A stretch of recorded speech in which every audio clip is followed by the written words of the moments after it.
المهم بقى ذبحت الثلاث فرخات دول اللي انا جبتهم واعمل لهم الشوربه.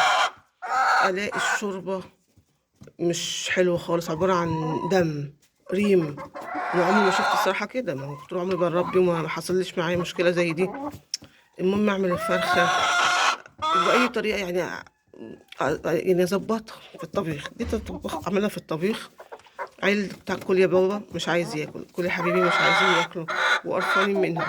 من اول مره في حياتي اللي انا اجيب الفراخ، والله وارميها.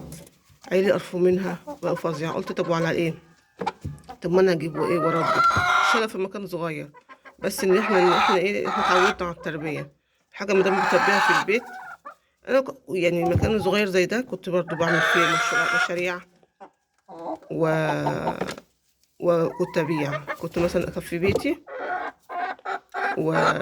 واللي ابيع منه ابيع. جت في ايام كانش بيبقى معايا فلوس خالص، وكنت فعلا كان عندي خير ربنا الحمد لله في التلاجة كتير وكده. كنت ببيع منهم.